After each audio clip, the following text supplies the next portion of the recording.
Well, I am happy to be here today, and I can hardly wait to hear what I'm about to say.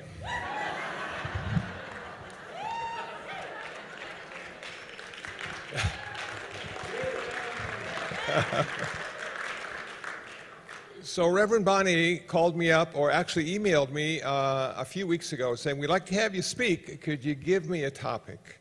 And I said, sure, I'll get back to you in a couple days and I'll have a topic for you. And I thought about it, and I thought, well, let's go big. So I said, Reverend Bonnie, how about birth, death, and everything in between?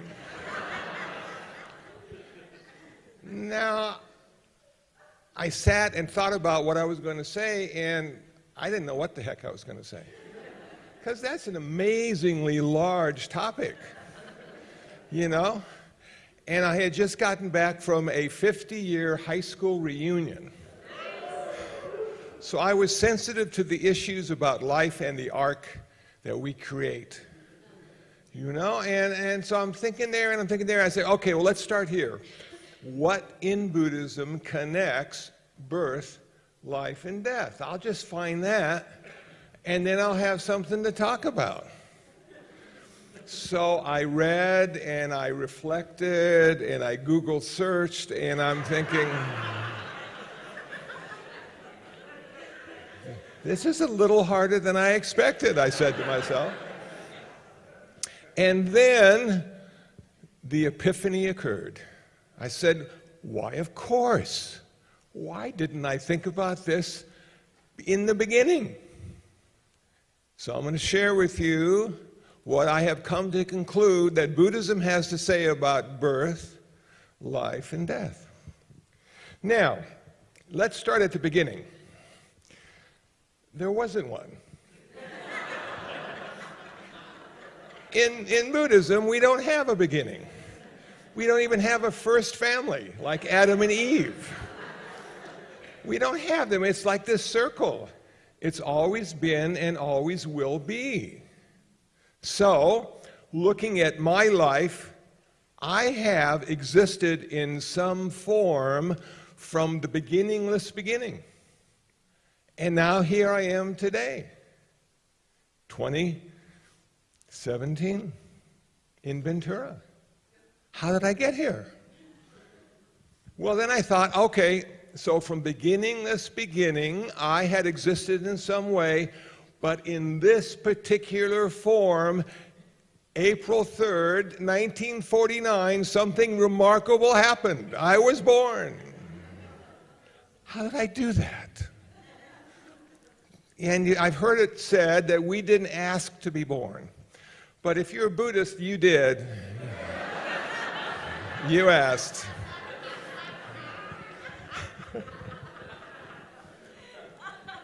So I blame my parents. They fell in love. And I blame myself. I had karma. And those two things came together, and like 9 months later, I showed up in this amazing world we call Earth and the present moment. So, what got me there? It was my karma. Karma is the connecting tissue from birth, life, death, rebirth. That's what connects it. That's what it does. Karma allows us to be reborn time and time again so we can suffer.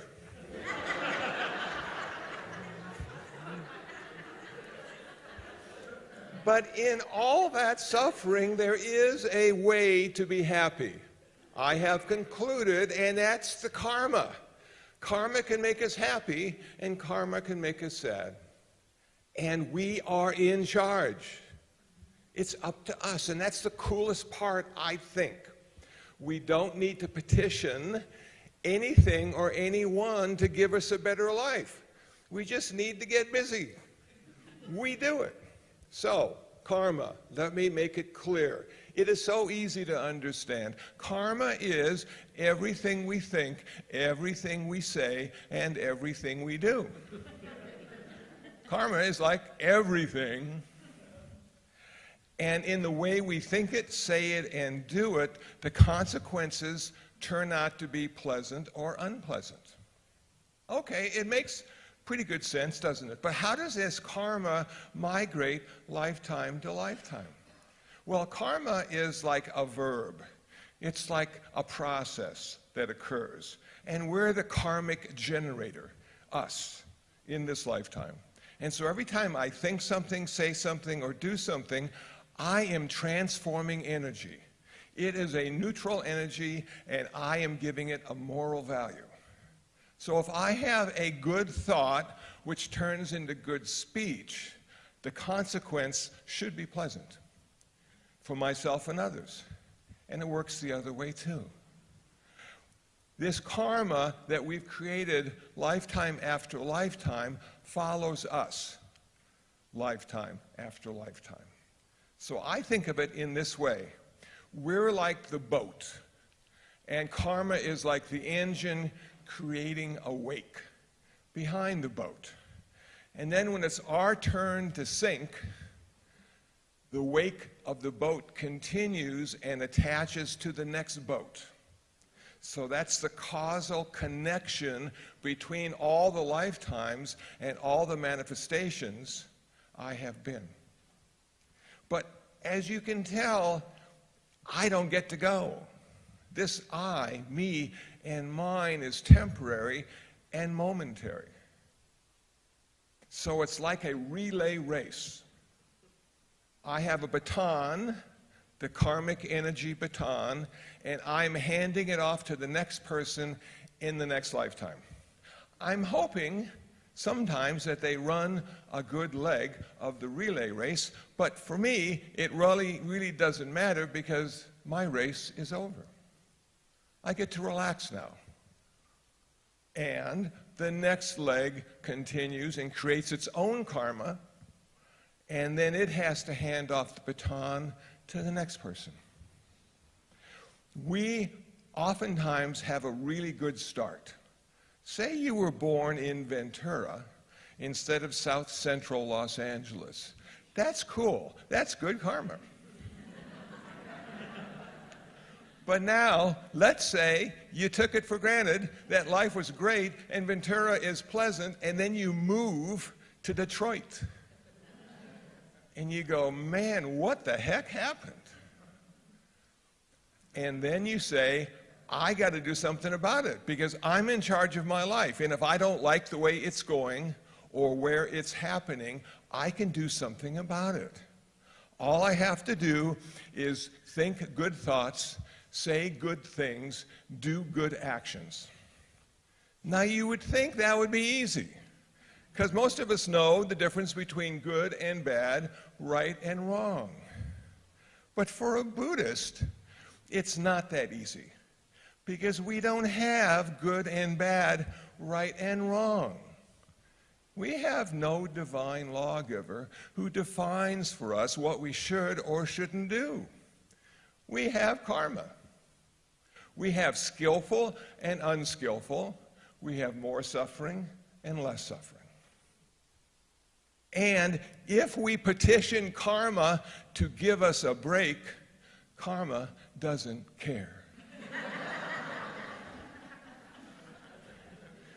Pretty cruel.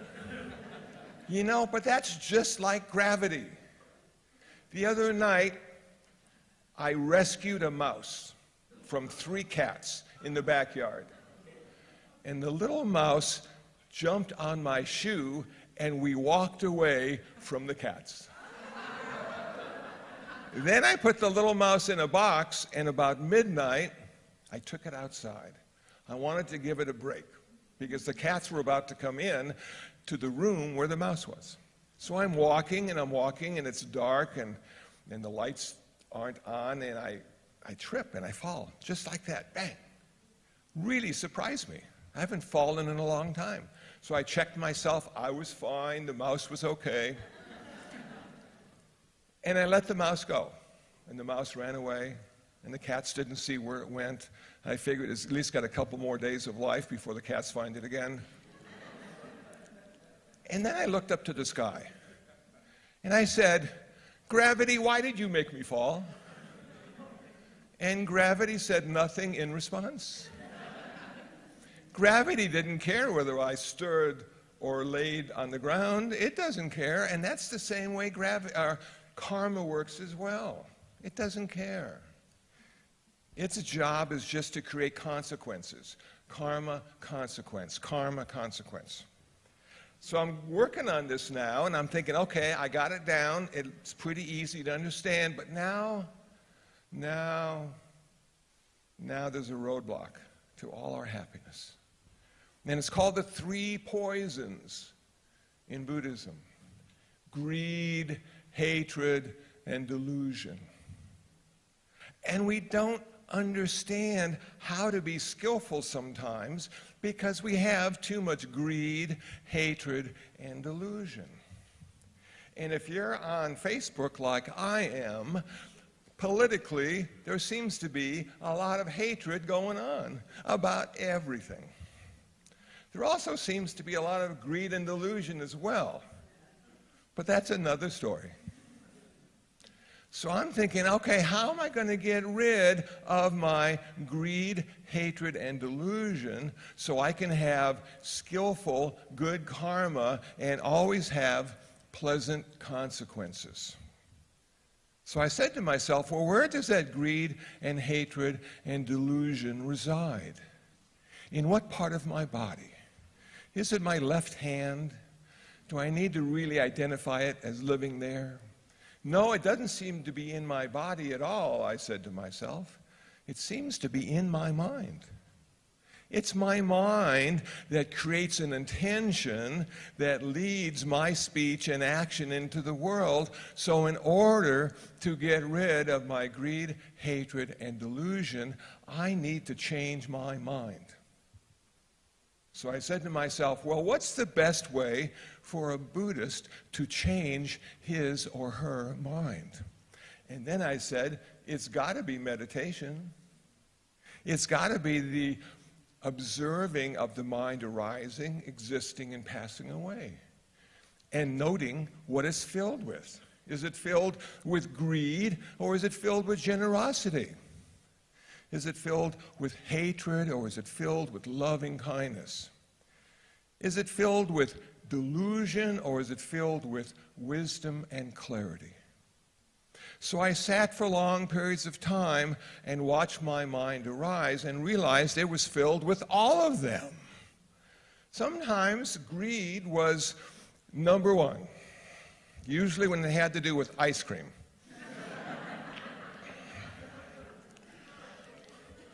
But other times there was a hint of generosity when I go out and feed the cats, you know, and people help me with food, and I'm out there twice a day feeding the cats. And they appreciate it at the level a cat can appreciate it. They eat it.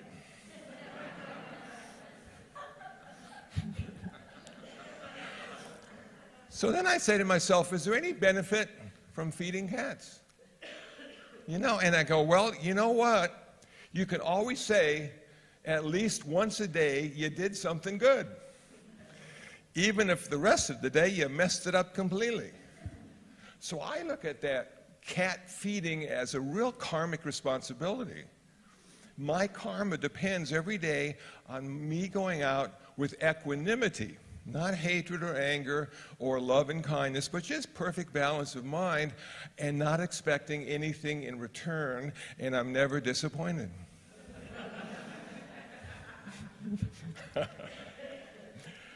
So, okay, I'm working on this, and I'm thinking, you know what? If I can get all or most of the greed, hatred, and delusion gone, or at least subdued for a while, I'm going to have better karma, and my life will be better. I'll be happier. I'll be more inspired. I'll be more grateful. You know, and grateful is tough sometimes. So then, reflecting on the 50-year high school reunion, I'm thinking to myself, when I left most of these people, they were like teenagers. And now we're all senior citizens, just sitting around having a glass of wine, remembering a life. You know? But we're remembering a life because it's soon to end. Don't get depressed.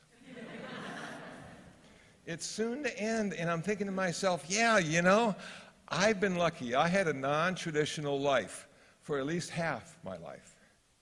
I was this guy, you know, and now this guy is going to have to check out one of these days. And what's going to happen then? What's going to happen to the karma that I have been creating this whole lifetime? Do I want to send out good karma? Do I want that man or woman or dog or cat who gets my karma to say, thank you very much. I am so happy you lived a life. And now it's part of me. So I was thinking we all need a good book. We all need a good book. And this is how you put together a good book. You get a journal or you get a notepad. And once a day, you sit down and you write one thing you did good. One thing, that's all. Maybe you helped somebody or gave somebody $1 or let somebody watch the television program they wanted to watch or fed a cat or a dog. Just one thing, and you write it down. And that becomes your good book. And then, as you are dying, a friend, a relative, a hospice worker reads to you from your good book the one thing every day you did good. And depending on how long it's going to take you to die, you could go through hundreds of pages. And every time they remind you what you did, you feel better about yourself and the life you lived. And you are elevated. Your consciousness is not a victim any longer. You are happy you were here, and you are happy you get to do it again in some other form. And then you die. Well, how long is it until you're reborn again, you might say? Well, according to some Buddhist traditions, they say you could be reborn in the first day. And you would connect with a sperm and an egg that has come together out of love, attachment, and lust. And you would begin. Now, sometimes it takes longer. Sometimes it takes like 7 days, 49 days, 6 months, a year. But usually within a year, you found your new home. And you're off for another adventure. Another way to live your life. Now, it's sad for the ones who are left behind because they don't want you to go. They want you to stay as long as you can, no matter what condition your body is in. So it's best to talk to everyone and say, listen, you know, I gotta go. Because everybody's gotta go. Our final destination is a 6-foot box. No matter how rich you are, how poor you are, what ethnicity you are, we all sort of end up in the same place.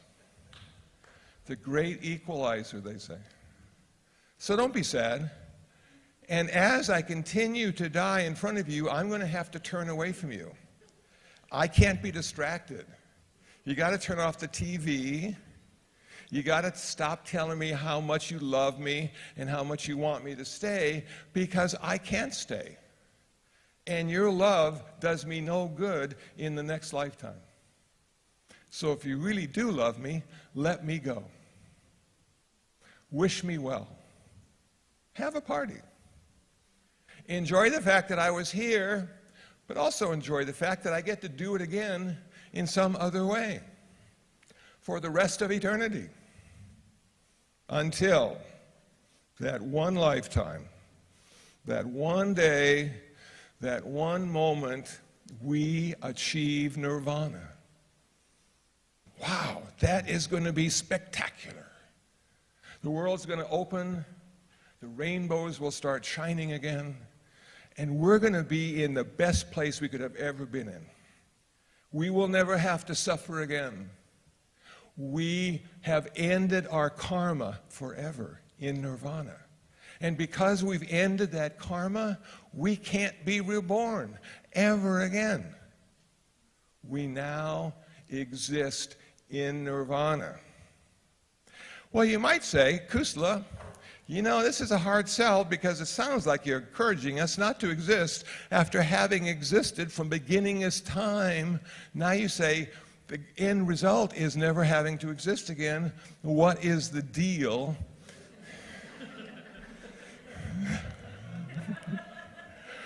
And the deal is this. Personally, I think that the Buddha found a way to exist without being born. Now think about that. Everything on this planet was born. It has a first cause. It was created. As a Buddhist, we don't give too much thought to that whole thing because it really doesn't help us end our suffering. It just gives us stuff to think about and talk about. If we could figure out a way to exist without being born, we wouldn't have to die ever again. And in all the lifetimes we have lived, in all the many manifestations we have been, we have buried parents and loved ones and siblings and pets and cried tears that could fill the oceans. And then we continue to do it again and again and again. Because it takes a long time to figure out how to use karma to your advantage. It takes a long time to change your mind and have all the positive states and not the negative states. It takes a long time. And none of us know how long we've been practicing. So somebody here today, tomorrow, could have achieved nirvana. Now, we might not recognize the fact that they achieved nirvana, because I'm not sure it's going to stand out. I don't know if you get to wear cool shoes if you got nirvana. You know, how would you recognize someone? Maybe because there's so much love and kindness and compassion. They have sympathetic joy and they have equanimity. Maybe those are the characteristics we need to look for, but they're hard to see, hard to spot, because we have this idea of what we're looking at, and sometimes that doesn't go away. I was in Phoenix, I was at the Musical Instrument Museum. I was surprised it's in Phoenix. It's amazing, though. They have instruments from every nation on earth. They have a whole section of rock and roll. They have a country section. They have clothes and guitars and pianos that all these icons have played. And my brother was just so fascinated. Look at that. Johnny Cash wore that jacket and it's black. I go, yeah, you know, he always wore black. That is so cool. But I looked at the jacket and I just saw a jacket. That's all. He was seeing the jacket through the prism of what he understood Johnny Cash to be. He was giving it value and something special. And I was just looking at an old black jacket. And I thought, I don't know, did I lose that ability to put the concept before what I see, to make what I see even more special? Am I now just looking at stuff? And people are amazed that I don't see what they see? And maybe that's the case. I don't know if that's bad or good. But I wasn't so impressed with all these old instruments and old clothes as he was, and he was having the best time, and I was just having a time. And that's cool. So maybe part of nirvana is looking at the world in sort of a realistic way and seeing it for what it really is. But because you've done so much practice on yourself, now you're able to not just freak out and kill yourself. Now you just look at it and go, wow, wow. And you might say to yourself, I thought it would be better than this. Because that's overhyped. Nirvana, enlightenment, we all got to get it. It's going to be fantastic. Nothing will matter after that. I don't know. The Buddha, after his nirvana, taught how to end suffering until he died at the age of 80. Because he saw everybody was still suffering except for him. And that maybe he could be of service to them. Help them suffer less, even help them end their suffering forever. So I don't know if it's going to make our lives that much better. But it will be a life of service from that moment on. A life of empathy, a life of compassionate activity. And that's cool. That's a nice way to check out. And then you're not reborn ever again. But you live in this sort of parallel universe with all these nirvana people, except Kurt Cobain. He probably won't be there. But I don't know. Maybe he will. But there'll be a lot of arahants and the Buddhas before, and there'll be a lot of really cool, what should I say? Not people. There won't be people. Essence, energy, a lot of really cool energy. And you'll be part of that energy. And you'll never have to be sad again. So that's what I came to understand from giving Reverend Bonnie the topic, birth, death, and everything in between. Thank you. Thank you.